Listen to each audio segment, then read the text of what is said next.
So we are going to be talking in these next two sections about parallel lines and perpendicular lines. So the first section is on parallel lines. So we've already talked about how to find slopes, so I'm going to not really go over that too much. Alright, y sub 2 minus y sub 1 over x sub 2 minus x sub 1. Alright, and all we're going to do is plug into our slope formula and simplify.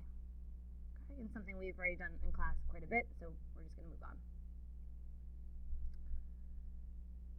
Alright, so something you guys probably already know about parallel lines, which is that parallel lines have to have the same slope. Okay, the reason they additionally have written here that vertical lines are parallel is because vertical lines, we know their slope is undefined. So we can't really compare slopes if they're undefined. Okay, but again, any two vertical lines are going to be parallel, as well as any two lines that have the same slope. Alright, so we're going to find the slope of the lines. Again, something you guys did a little bit of last week, and we're going to compare to determine if they're parallel or perpendicular. I'm sorry, just parallel for this. So to find the slope of line 1, I'm just plugging in my values into the slope formula. Again, I'm going through this rather quickly. If you need to, you can go back and pause, rewind, whatnot. So for my first line, I get the slope of negative 5 over 2. And I repeat this process again for my second line. And again, I get negative 5 over 2. So, because the two lines do have the same slope, we can say that they are parallel lines. Alright, now this is something we didn't see much of last week, which is writing the equation of parallel lines. Alright, so we're going to write in slope-intercept form, which is my y equals mx plus b, where m is our slope and b is our y-intercept.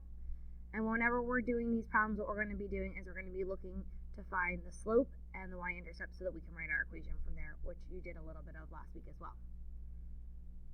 So to write an equation of a line with slope 2 and y-intercept of 6, we know that slope is our m, and our y-intercept is our b, and we're going to use our y equals mx plus b and just substitute in those values, and we get y equals 2x plus 6, just substituting in m equals 2 and b equals 6. Okay.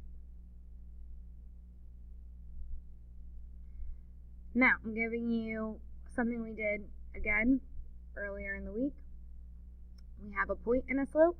So whenever we have a point, our point gives us the x and the y values. And again, our slope gives us our m value. So we're starting with y equals mx plus b. And this time we're going to sub in for x, y, and m. So y equals 3, m equals 5, and x equals 2, and plus b. So that this way we can solve for our b value.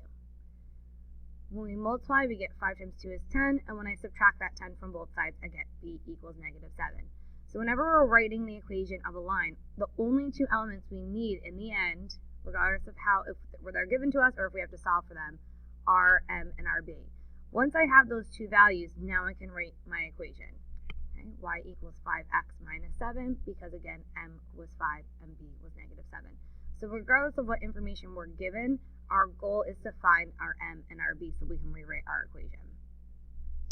So for the next problem, we have line 1 has the equation y equals 3x plus 2, and line 2 is parallel to line 1 and passes through the point 3, 2. Write the equation for line 2. Now this seems completely different, but it's exactly the same problem we just did. The only difference here is instead of telling you what m equals, they're giving you the equation of the line that it is parallel to.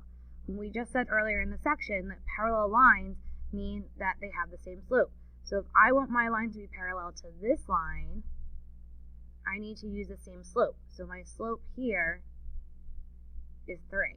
Now this problem is exactly like the last one, where I have x, I have y, and I have m equals 3. Okay. Alright. So now I can again start my y equals mx plus b and plug in the values that I was given. So y is 2, m is 3, x is 3, and again I'm solving for b. So when I simplify, 3 times 3 is 9, and I subtract that from both sides to get b equals negative 7. Then, again, I have my b, which we just solved for. We said m was 3 because of our parallel line, and I can rewrite my final equation, y equals 3x minus 7. Okay. and that's all we're going to do for this.